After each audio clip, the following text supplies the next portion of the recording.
Good evening from the Ernsthausen Performing Arts Center at Norwalk High School. My name is Eric Rogers, and I welcome you to the 2023 Norwalk City Mayoral debate between Mayor David Light and Mr. Jeff Bertram. This debate is being hosted by the Norwalk City Schools. This debate will last for 1 hour. Each candidate will be granted Each candidate would be granted an opening statement at the beginning. Then each candidate will take questions provided by the public in advance. Each candidate will have 3 minutes to answer each question with a 2-minute rebuttal response following. Finally, each candidate will give their final statements on their candidacy. There will be no verbal or other auditory interruptions by anyone in attendance, including the candidates, to allow each candidate to speak uninterrupted. Let's begin by welcoming each candidate tonight, Mayor David Light and Mr. Jeff Bertram.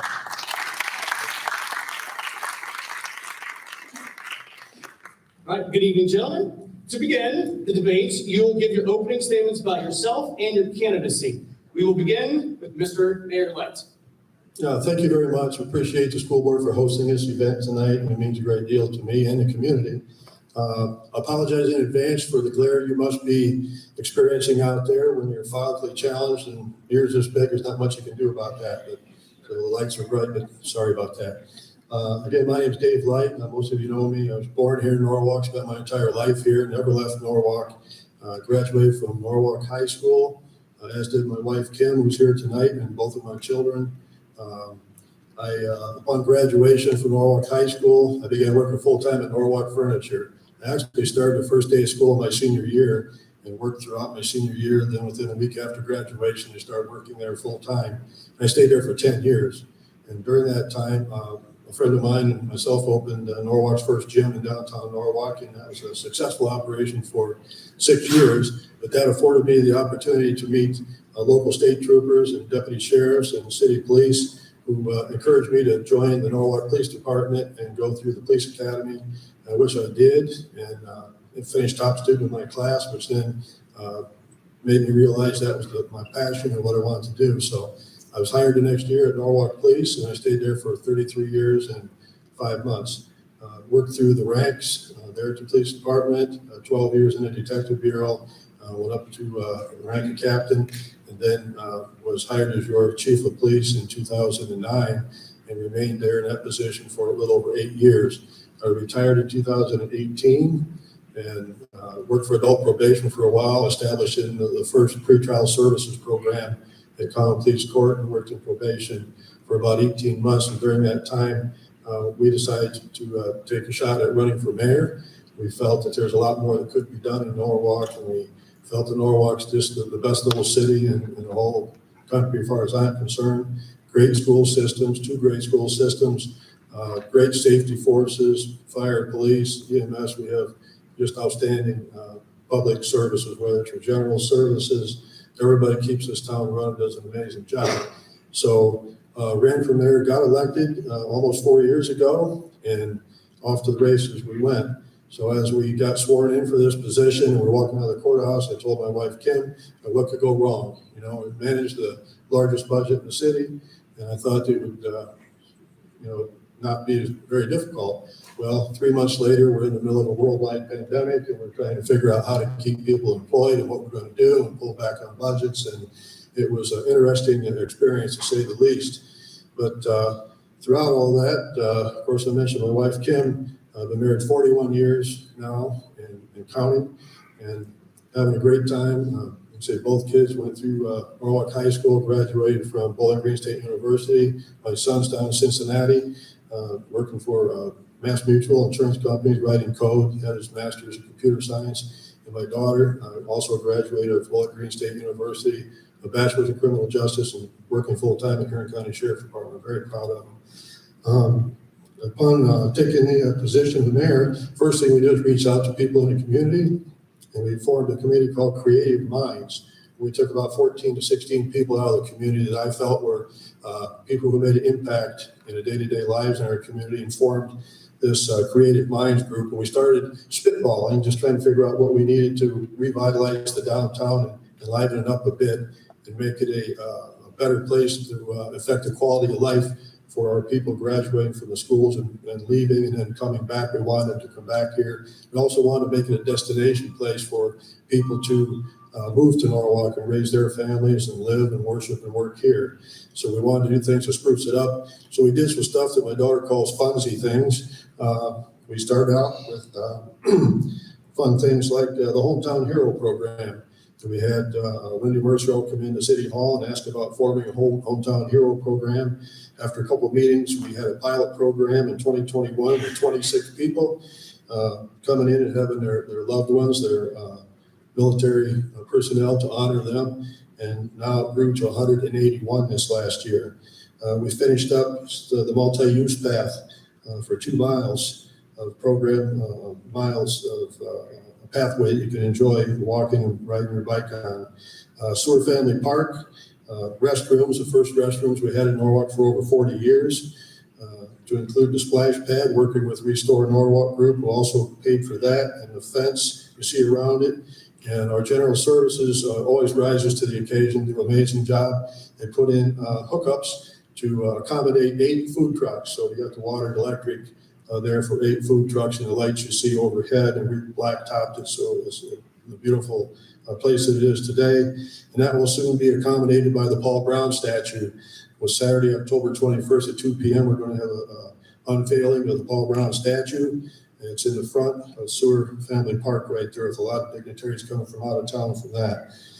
Brought back the Park Ranger program to provide security for our residents walking around our city parks, the reservoir. Can't stop talking without mentioning the McGuan Park that was completed, one of the nicest parks in Northern Ohio, and you can see a lot of people enjoy that on a daily basis. It's packed all the time. On to some of the other stuff. We created a capital projects fund for the purchase of the next new fire truck. Instead of having to borrow a large amount of money and pay interest on that through a lease program, we have $200,000 we're putting into that program to start, with the goal of having it in place in the next 5 years, so we could probably pay cash for the next fire truck needed. We also have a reserve balance account. The first time this was ever done after the COVID experience, we thought we better be prepared for what might be coming down the pike next. We put 1.2 million in that account, and that's where it stands today. It can only be spent by city council action, so it has to have their approval to spend this money. So far, we're looking at $12,410,000 in grants that we've applied for and received for a lot of different projects for our infrastructure, including the amphitheater you're going to see a little bit later this fall. The aquatic center improvements that you're going to see, in that grand opening is next Monday, by the way. We have the funsy stuff, the golf carts, with over 60 golf carts licensed in Norwalk, and not a single problem with those. 2 electric car charging station, that was no PAC grants, 0 contribution from the city on that as well. We've updated a lot of the stuff. You're going to see the huge water line replacements that we did from Burger King all the way to Lace Road, allowing open up water and sewer line that had not been there previously, and rebuilding the new 100-year-old water lines out in that end of town that allows for our hotels not to have to go down every time you have a water line break out there. We've annexed, sold off sections of the railroad right away that we were not using and we're not maintaining either, to allow Wheeler Sheet Metal to buy that section and annex into the city. So now they have access to that traffic light by Dunkin' Donuts and Burger King, which we're pushing for and sending out messages to local hotel chains to try to land a hotel with a conference room on that site. You've seen the traffic light at Emerald Parkway, partnering with Fisher Titus and Dan Shoup on the north side to give up. They gave us that land to run Emerald Parkway all the way through where the traffic light's at. And that was a great partnership out there. Now people can safely go in and out of not only Taco Bell on the west side of the road, but same-day surgery and the urgent care on the east side of the road. So we've done a whole lot of things despite the obstacles we had to overcome with the COVID pandemic. We also now working closely with Sarah Ross at Norwalk Economic Development. Kayla Strauss works there. She's organized the uptown business meetings every month, to where we pool the downtown people together and see what we can do to better help them along. working her with Alex McCoy at the county level. They meet on a regular basis, share information, and doing what they can to stimulate the economy on their level. So it's been a great experience so far, and a lot of good things are happening here in Norwalk, and a lot more planned. So appreciate your vote, and thanks for, again, hosting us tonight. All right, thank you. Mr. Jim Bertram. Okay, thank you. You know what's the most unfair thing about American politics is we get 50 candidates to choose from for Miss America, but we only get 2 candidates to choose from for mayor of Norwalk. My name is Jeff Bertram, and I'm running for mayor of the city of Norwalk. First, I want to say that I'm not a politician. I'm a concerned citizen here in the city. I'm here today with you to share my vision for this beautiful city and why I believe that I'm the best candidate to lead our city into the future. Norwalk is a great place to live and work. I grew up here in Norwalk. I went to St. Paul's High School for elementary school, and I went to Norwalk Junior High School and graduated from Norwalk Senior High School.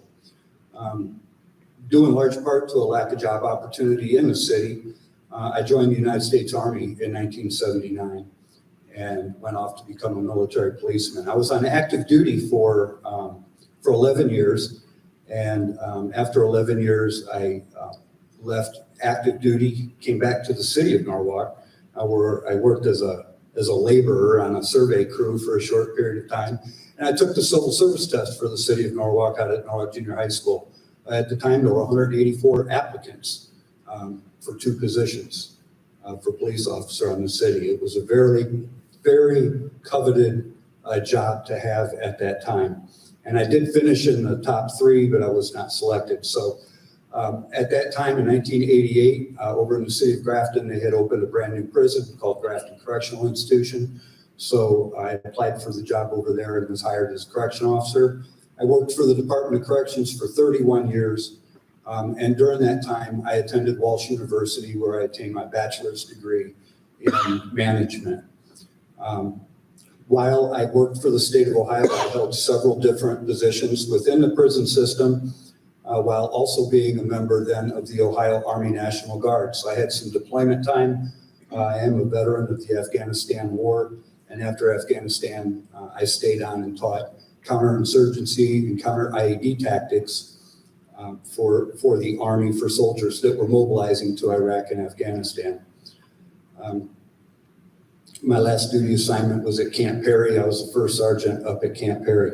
While I worked for the state of Ohio, I also attended and graduated from the Federal Emergency Management Agency Critical Incident Management courses as an intermediate critical incident manager, so I'm familiar with how to handle critical incidents. As a matter of fact, during the Lucasville riot in 1993, I deployed down to Lucasville and participated in the response to that for 11 long days. As a conservative, I believe in the principles of limited government, fiscal responsibility, and individual freedom. I believe that the best solutions come from the people and not from bureaucrats. I believe that the role of government is to serve the people, not to control them or to harm them.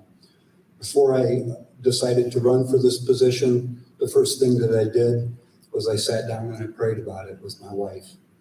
And then I prayed about it with some other folks in my church as well. I am a member of the chapel here in Norwalk. So if elected, I will work hard to make Norwalk safer, more prosperous, and a more livable city for all of us. I will support the police and the fire departments, invest in our infrastructure and business, and be a strong advocate for parents, for teachers, and for students. I will ensure that our city budget is balanced, transparent, and accountable to the taxpayers. And the mayor, the current administration, has done a good job with the budget, I must say. I have the experience, the skills, and the passion to move the city forward towards realizing our vast unrealized potential. And I've been a successful businessman, a decorated soldier in the Army, respected prison administrator, dedicated community leader, a very happy husband to my high school sweetheart, Dana, who graduated from Norwalk and is a lifelong resident. I have 2 adult children and 3 other children that I raised, and I have 6 grandchildren. I need your support. I would appreciate your vote And I'm asking you to bank your vote. Early voting starts October the 11th at the Board of Elections. So I'm asking you to bank your vote and vote early. Thank you. Excellent. All right, let's move on to the question portion now. These are submitted by members of the city public. So we'll begin with Mr. Jeff Bertram. First question, currently, what is the most pressing issue in the city of Norwalk, and how would you address it? Okay, I believe that the most pressing issue for the city of Norwalk right now is the staffing on our police department. If we're going to have a safe city, if we're going to fight a drug problem that is very prevalent in the city of Norwalk, we have to staff our police department. I believe there's currently 5 vacancies. Also in April, we're expecting between 30 and 100,000 visitors to ascend on our city for the eclipse, and we only have 1 auxiliary police officer currently. I think that we need to build up our auxiliary police force to a strength of 15 to 20, and I would like to see our police officers that those vacancies get filled as well. I know that we're working to get a police chief hired. That's been in process for a couple of weeks now, and I'm sure that that'll happen before the election. But I believe that that's the most pressing problem in the city right now. Mayor Light, your response. Yeah, I agree with, we have to definitely get our police department back up to full staff. Know a little bit about working there. So the quality of individuals you're getting today, it's a dogfight trying to get people to come to your city. And we've lost some officers by and large to quality of life issues. For many, many years, you get hired at the police department and you don't see a weekend off for the first 4 or 5 years you're there. Your days off are Tuesday, Wednesday or something. So when people get offered a job to go off to another community where they have 12-hour shifts, for example, where you get every other weekend off, that's a huge incentive to leave and go somewhere. You'll give up a couple dollars an hour to have a quality of life, some family time and stuff away from the job. Not much to do on your Tuesday and Wednesday off in the middle of the week. So yeah, we have to get our police department back up to full staff. We're doing a pretty good job recruiting. This afternoon, Michael Biller went to Terra State Community College to address their police academy, to showcase the Norwalk Police Department. They've went to 2 other police academies over the last month. We've got, like I said, we have 5 good applicants that they're going to be starting the process out with the testing and backgrounds and so forth in the next week. So we're coming along. It kind of ebbs and flows. We have to take a look at the 12-hour shifts that other departments are doing as an incentive. And if they want to do that, then if that's what it takes to keep people here, that's what we'll do. Also, I got to say, our safety forces were very generous the last time at the last contract negotiations, right during the COVID. And no one knew how the city was going to come out of that. So we sat down with them and the negotiations actually took 2 afternoons, about an hour and a half each time.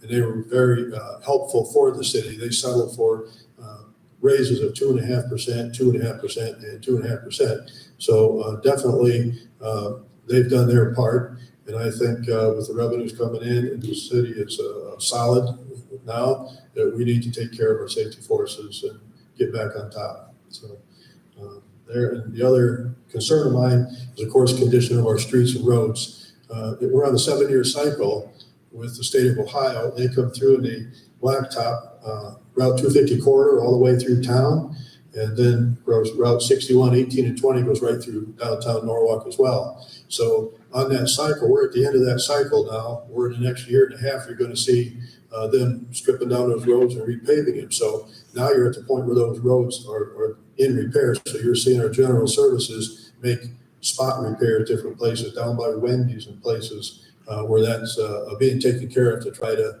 keep the roads going, so we don't spend local dollars repairing the blacktop and then tear it back up in the next 18 months. So we're trying to get by this last year and a half with that. Okay, care to rebuttal? No, thank you. Okay, we'll move right along. Okay, next question. This time we'll begin with Mayor Light. How do you market Norwalk for new businesses?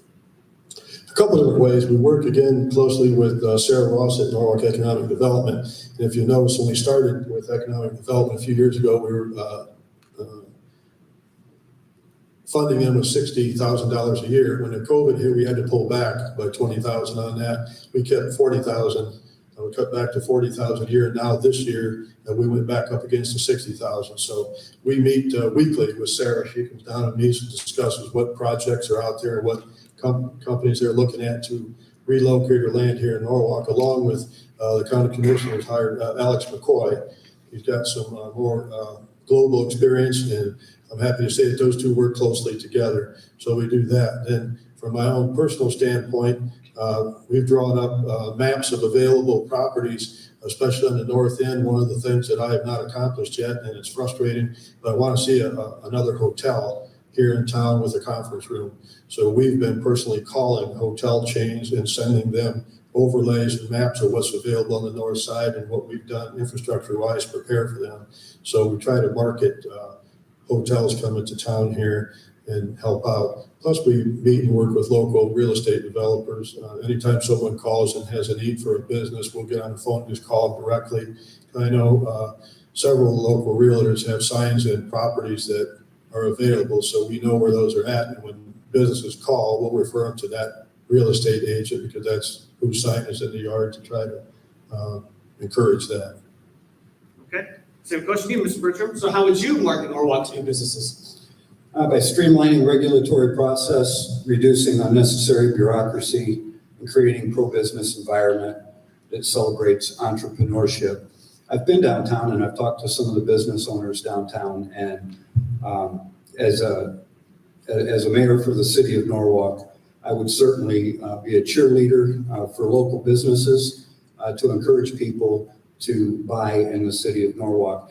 In order to bring new business to the city, though, we need to ensure that we can provide a workforce to support new business or growth and expansion of existing business. Our current mayor recently floated the idea of expanding the Community Reinvestment Act, which would have gave a tax-free zone to the entire city for people that built new housing in the city, which it was quickly withdrawn. He withdrew the idea after the school board demonstrated that they would be devastated by their, that would devastate their budget.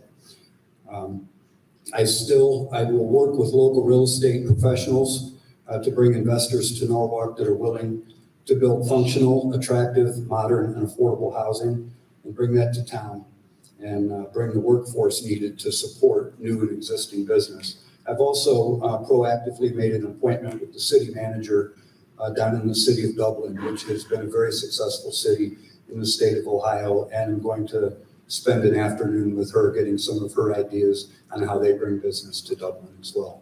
Thank you. Good. Mr. Mayor-elect, do you have a rebuttal? Oh, yes. Just on the CRA situation. So Sarah and I traveled down to, and I believe Alex was there, down to Columbus last fall to Economic Development Forum down there. And one of the tools they have in the toolbox that they were pushing around the state was CRA. And it works in different places around the country well. And we come back and went to Sandusky, where they sponsored another economic development forum over there. I kept hearing more and more about the CRA. So we come back to Norwalk, met with Sarah and Alex and discussed these and some business owners, and they felt that it would be a good fit for Norwalk. So then we reached out to local communities like Mayor of Bellevue and talked to them, and they had 10 new housing starts from previous year through using their CRA. Now, you can design those from anything you want, from 5 years, 7 years, out to 15 years. And Norwalk has had for many, many years a CRA for the downtown area for people that want to invest in our downtown and get those tax breaks. So we thought about expanding it to the whole thing. Where I screwed up, and I'll take ownership for it, is we did not sit down. I did not sit down with the school board one-on-one to explain how these CRAs worked. There's a little over 200 of them in the state of Ohio, and over 160 active ones going on, to include Bellevue and Willard and New London that are working, and they're using those to draw people into their communities. Because once that CRA is done, then you have 100% of their taxes. So we thought it would be a good idea, but obviously wasn't, because I didn't think we did a good job explaining that to the school board. So I owned it and went back and we pulled it off the table because I think they were probably a little bit blindsided by that. So we pulled it off the table. If it's not a good fit for Norwalk, then it's not a good fit, and we'll roll forward with something else. So. Good. Mr. Bertram, anything you would like to add? Yeah, the only thing that I would add is I was a resident of the city of Medina for 20 years. And while I lived in Medina, I was able to observe how they handle community reinvestment programs. And what they do is they take an area of the city that they want to build or that they want to see improvements in the housings, and they'll offer that CRA in that section of the city, build that section of the city up, and then move it to another area of the city. So there are lots of options that I'm willing to work with the city on, whether I'm the mayor or not, so that we can do what's best for the city of Norwalk. Okay, we'll move on to the next question. This time we will begin with Mr. Bertram. So, Mr. Bertram, Norwalk has a housing shortage of rental and ownership properties in all economic levels. If elected, how would you address these needs? As stated in the previous answer, by working with local real estate agents to entice investors to come to the city of Norwalk. Norwalk is unique because Norwalk is considered a rural city. There are a lot of people that I've talked to in Norwalk that don't want to see the city grow. They're happy with the size of the city that it is right now. They don't want to see farmland turned over to apartment complexes. But then there are business people in the city who want to grow their business and want to see the city grow that would like to see some of that farmland utilized for multi-unit housing. So I think it's important to understand our roots, to have a vision for the city, and to have a strategic plan that we all agree on with regard to the growth and the rate of growth for the city of Norwalk. Okay, Mayor-elect. Well, I think the growth is coming, whether we like it or not. Norwalk has so much to offer here. We have two fantastic school systems, a great place to live, worship, raise your family in. And I think we are seeing people move out from as little as Sandusky, Ohio, Lorraine County coming this way, people coming up from the Columbus area because they're tired of living in the big cities where you have high crime and long ways to go to get to work and back. And this is just a perfect little community that seems to be shielded from a lot of the things. And I think that's by and large to our safety forces and the good job they do. But working with the local developers, I agree there's a lot of outlying farmland right around the city of Norwalk here that developers are looking at. And I would much rather see local developers that have been raised here and raise their families around here to put the type of housing in that we want. The dangers, we've had a couple of guys in suits come up from the Akron area, wanted to look at buying some land in the south side of town, and they were looking at putting some, what looked to me like some very inexpensive, cheaper made houses on this piece of property. And that's kind of scary to me. I don't want to see cheap made houses and in 20 years they're junk and they look terrible. So I'd rather work with local developers to see that done. As you can see what we're experiencing in a new terrace apartment complex, 3 owners, all of them from out of state bought that, and then trying to get a hold of them for maintenance issues and to get parking lots patched and windows put in.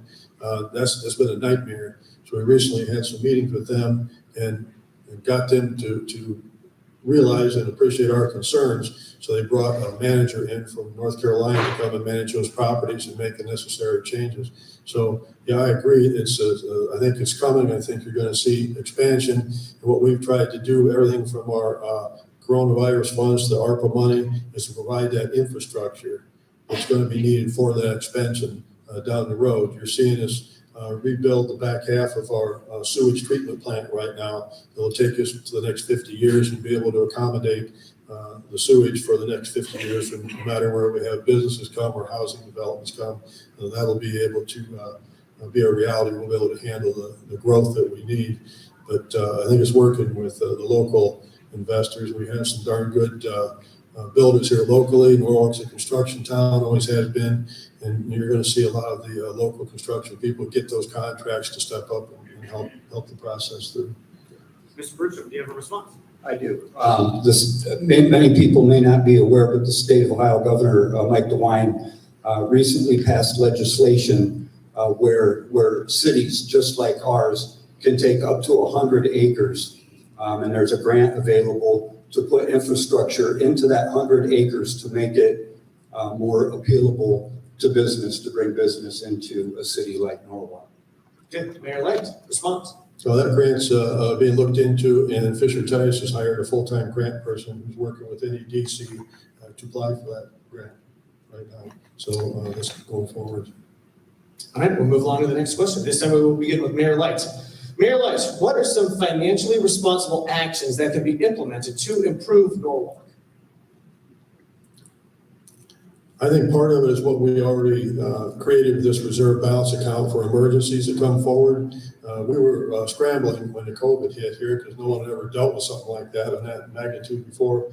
And we were concerned about payroll, keeping employees working.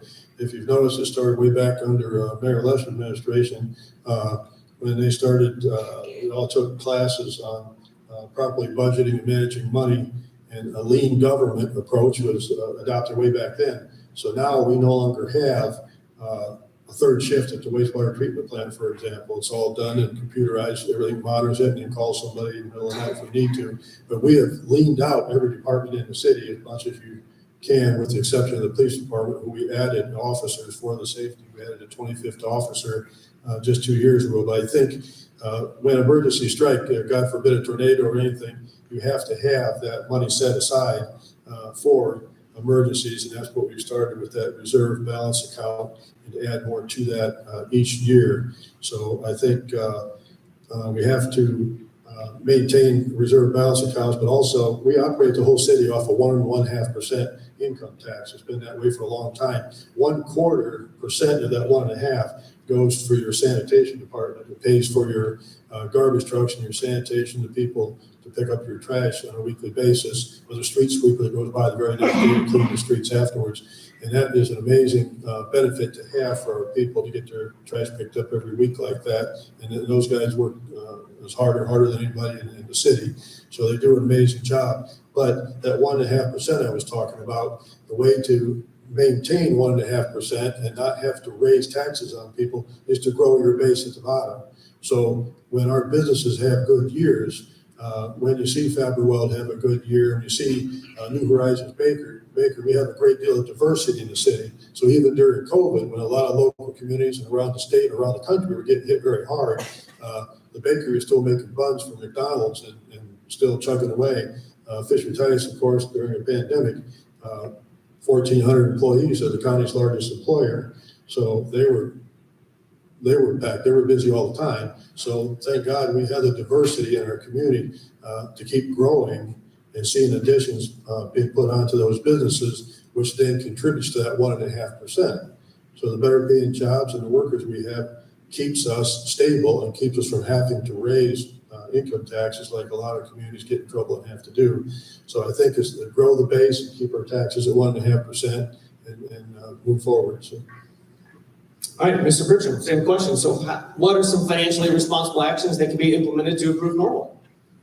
Okay, first thing that I would say about the municipal income tax is that Norwalk is, I was surprised to find out, is at the higher end of the threshold compared to other communities in our area. 1.5 is one of the higher municipal tax rates, and until I looked that up, I always thought that Norwalk was one of the lowest. So when you add to that the county tax and the state tax of 5.75%, in the city of Norwalk, we're actually being taxed quite heavily.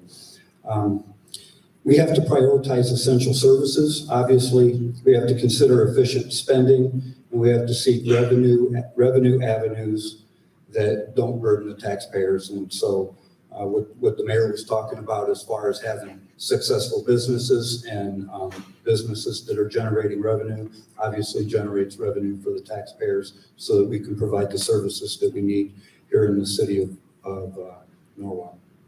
Mayor Light, care to respond?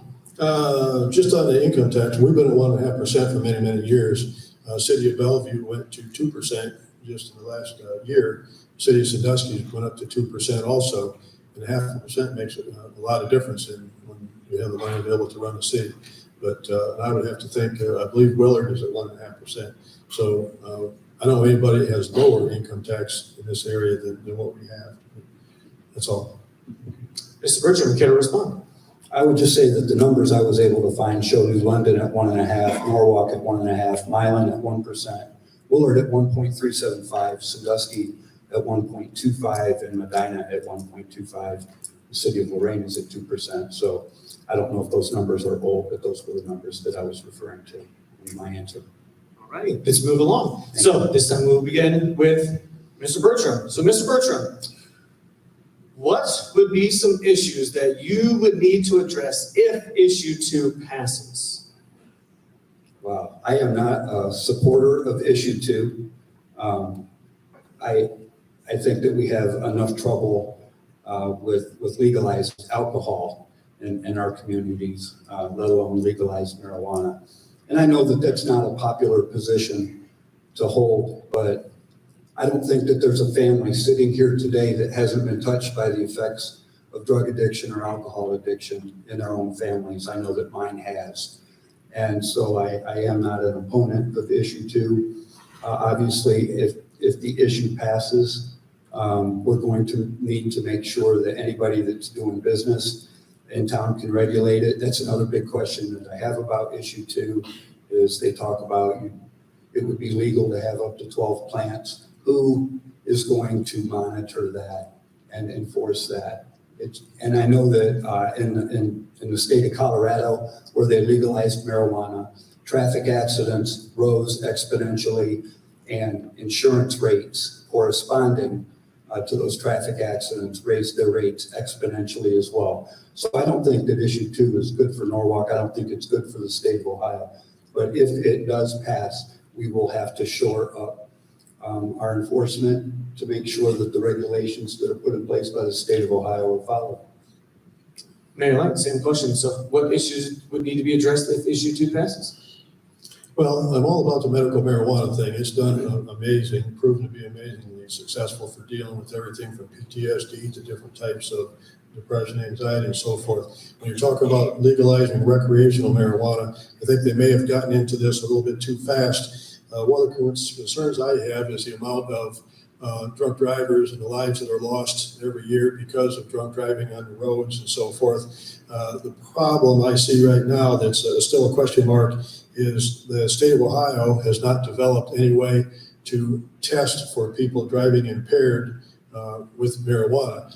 When you're stopped along the roadside for a suspected DUI or something, you can blow a portable breath tester and do your field sobriety and take it down to the station to blow an intoxilizer or BAC and determine your level of blood alcohol content to determine whether you're just had a couple of beers or are actually impaired and under the influence. With the recreational marijuana, they have yet to come up with a way to test for this. So if someone is driving impaired or under the influence of marijuana, they haven't perfected that yet. So I have concerns about issue 1 passing, and then nobody knows how to deal with what do you do with people who are driving impaired. So I have concerns about that as well. Mr. Bertram, do you have any response? Nope, I'm glad that we're in agreement on that. Go. Okay, let's move on to the next question. This one, 2 separate questions, one for each one of you. So then we will begin with Mayor Light. So Mayor Light, has Jeff Bertram made any suggestions during his campaign that have made you think differently on an issue or given you reason to adopt his particular stance? No. Mr. Bertram, during Mayor Light's first term, what accomplishments would you applaud him for addressing within the city of Norwalk? I would applaud him for the way that he and his administration has handled the budget. Last night at the city council meeting, he acknowledged our finance director for winning a very prestigious award in the state of Ohio for the way that our finances have been handled here in Norwalk. So I would applaud him for that. Okay, final question here. Would you ask the Norwalk City Council to appropriate money to install a heating system in the restrooms at the north side of the Veterans Memorial Lake Park so that they can be open year-round? We will begin with Mayor Light. Well, you go first on this. Well, it can get chilly in there, I imagine, so. Yes, I would agree with appropriating money for a heater. Mr. Bertram, same question. I think that I would take a look at what some of our other priorities are in the city before making that recommendation to city council. But I know that they're going to put an amphitheater out there. And if we're drawing a big crowd and it's a little bit cold out there, it might be more comfortable if we did have heaters out there. And I appreciate that question. All right, no problem. This will be the end of the night on a light note. All right, closing remark time, gentlemen. So we will begin with Mr. Bertram. So for your closing statements, the floor is yours. Thank you. Having had a career in the military has profoundly prepared me for my role as mayor of the city in many different ways. First, the discipline and the leadership that I honed in the military will be instrumental in leading our city efficiently and effectively.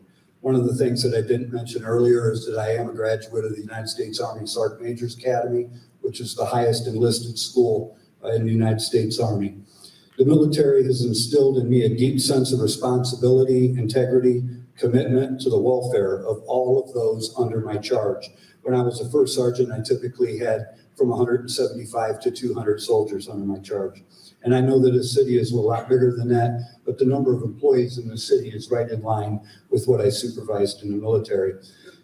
Just as I was dedicated to serving and protecting our nation, I am equally committed to serving and protecting the interest and the well-being of all of our city's residents. Moreover, the military has taught me the importance of strategic planning, critical thinking, and adaptability, skills directly transferable to addressing a multifaceted challenges that our city faces.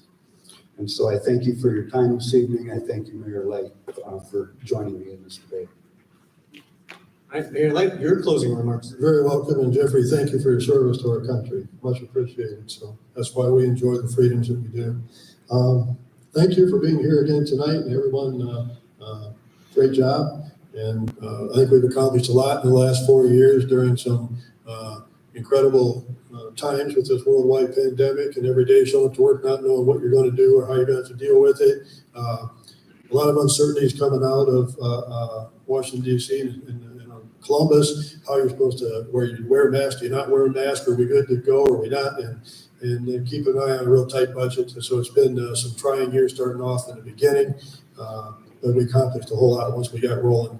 And that's basically listening to the needs of the community. The people walk in City Hall every day and want to know if we can get this project done or that project. And you just, you got to be a good listener. And I got some pretty big ears. So it's been a great experience these first 4 years. And I hope you'll join me in for another 4 years. Thank you very much. Again, thank you, Jeffrey. Thank you. Okay, fantastic. So with that, thank you, gentlemen, for your thoughts on the mayoral position for the Norwalk City. Thank you to our audience, in person and online, for attending. So now I encourage you all to go vote on Election Day on Tuesday, November 7th. Thank you, and have a good evening.